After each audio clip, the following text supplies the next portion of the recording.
So last weekend, the past Sunday, I joined a group of people, including some of our Hebrew High teens, at the Lighthouse Church Ministry to help feed the homeless. On that particular day, we fed approximately 70 people. There were men and women. Some of these people looked kind of stereotypically homeless and poor, but many did not. There was a young family, a husband, a wife, their 2 children, a 3-year-old boy, a 15-month-old girl. I met the pastor who asked me to speak to everyone, al regel achad. He said, "Rabbi, should they bow their heads?" But I said, no, they should look wherever they see God. Is God above them in the heavens, or next to them in the face of a friend? Or perhaps God is the many lovely people who were there that morning to cook and serve breakfast for them. Or maybe God is within, and so I invited them, if they wanted to close their eyes and seek God for themselves. And then I offered a blessing for food, and I wondered if for some of these folks, this would have been their only meal for the day. And I also wondered where some of them were going to sleep that night.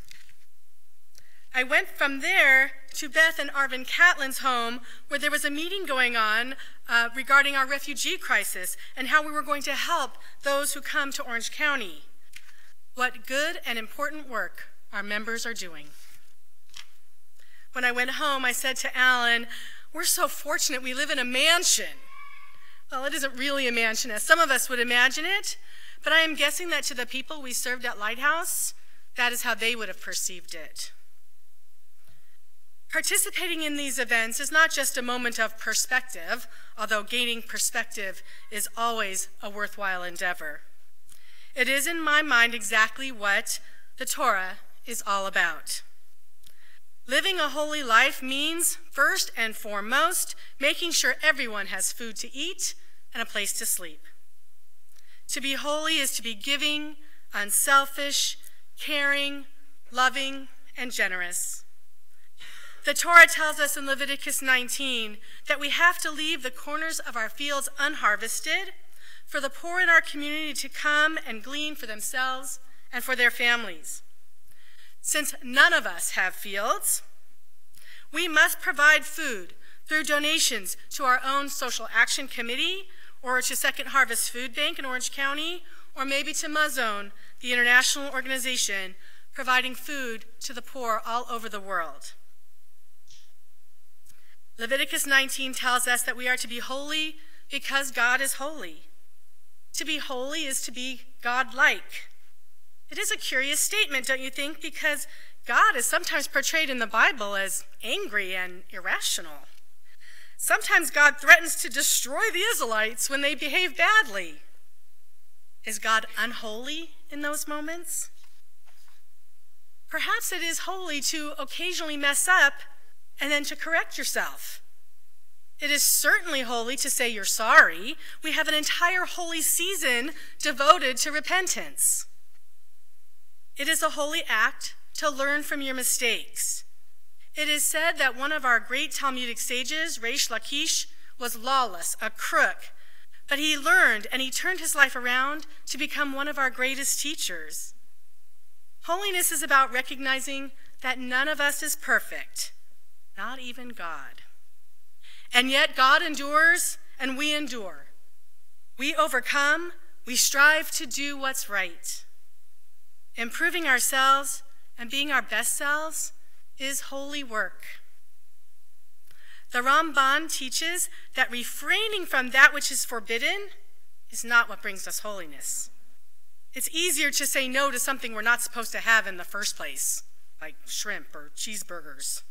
They are simply not allowed. But this is just a start.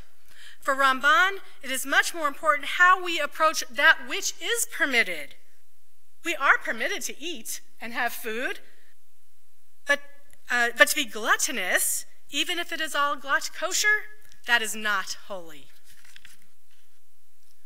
Holiness is about how you interact with the world that God has given you to enjoy and what you do with it and why. Many of us are currently engaged in the holy practice of counting the Omer. We count the days between Passover and Shavuot, 49 days. Spiritual practice surrounding the Omer involves introspection. We look at specific midot, spiritual values through these 49 days, to look within, to grow, to expand our spiritual inner world. We're in the 4th week and currently looking at the value of netzach, which is endurance, fortitude, and ambition. What does it mean to practice endurance with compassion? And how do we practice ambition that is checked, practicing humility while also staying the course? This is an opportunity to check ourselves. Is my behavior erratic? Am I consistent and reliable? Do I know when to yield out of strength and not out of fear? Am I afraid of commitment because I lack endurance and patience? Do we recognize our own ability to endure despite trying challenges? Once again, our Jewish tradition allows us the opportunity to look within, to ask ourselves the hard questions. We are asked to hold for ourselves the vision of a better self, a self that is living fully and aware, seeking wholeness. We seek endurance to continue this holy work of tikkun olam, of repairing the world and repairing ourselves. May we continue to provide for those in need in our own community and throughout the world. And may our spiritual teachings help us to grow and continue to nourish our own souls. Shabbat Shalom.